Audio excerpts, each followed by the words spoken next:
The introduction is here for some information regarding risk assessments. So prior to undertaking any work with ionising radiation, the employer is required to undertake a risk assessment. Now this is the employer's risk assessment, but we've tried to make it as simple for you to meet the current guidance in terms of the ACOP Section 8, which is the approved code of practice to the ionising radiations regulations.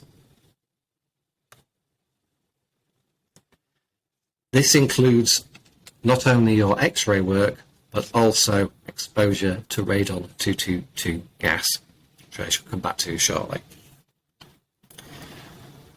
On the left-hand side, we have a number of tabs again, and the first one is our fixed X-ray set. So this is a risk assessment, an overarching risk assessment for the use of ionising radiation, or X-rays in our case.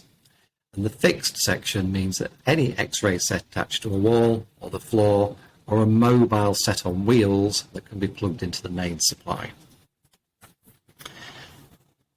As we go through this section, we'll see that it's split up into various different subsections. A, the nature of the radiation source itself, and asks you various questions as you move through the risk assessment. So the first one is the estimated radiation rates that a person can be exposed to. And on here we can see that we have various different options. So if you have panoramic only equipment, you can just choose the intraoral equipment, you can just choose the intraoral equipment tab. Or if you have all sorts of X-ray equipment at the practice, you can choose all the options, or anything in between.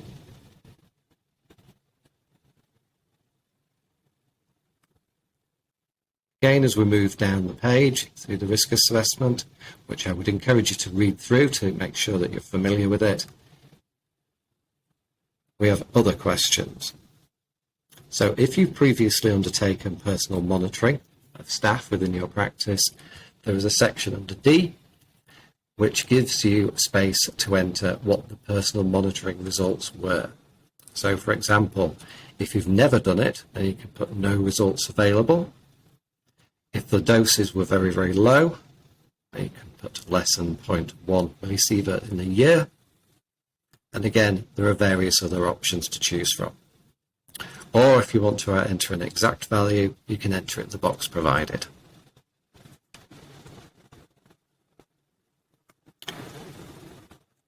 The next question within the risk assessment asks you whether you have an operator manual, and you can simply click yes, I have an operator manual for the equipment. It will change the wording below.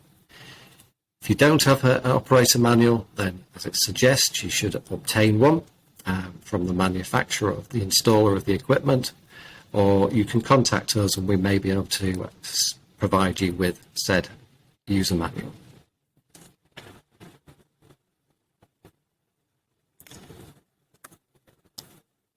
Move down the page, various other supply, and then we come to personal protective equipment.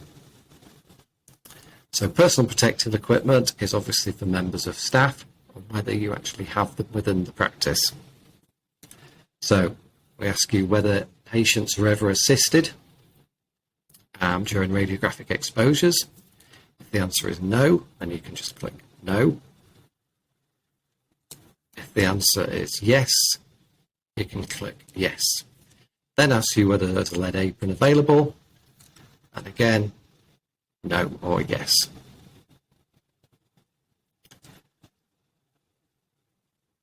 If there is a lead apron available, it should be stored appropriately and make sure that it's under constant supervision to make sure that cracks do not appear in the lead shielding. For most practices, this is likely to be a no answer. We also ask, do carers and comforters ever assist the patient? Carers and comforters now sits under Irma, but as part of a risk assessment, it should be considered. And we can enter yes or no here. It refers to the Irma procedure in section 5 of the file, which we'll come to shortly. Again, lots of this have been filled out for you in terms of radiation exposure in a dental practice. Finally, we get to the end where we ask if you've been issued with personal dose meters or not. And the answer can be yes or no.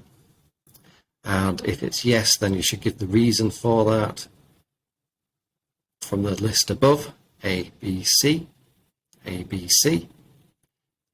and also the supplier and the personal dose meter wear period. Most of them will be 3 months or 13 weeks. So this is the overarching risk assessment for the use of ionizing radiation, and it covers all the things that should be considered within the risk assessment as risks, and what the outcome of those risks and what management procedures are being put in place to mitigate those.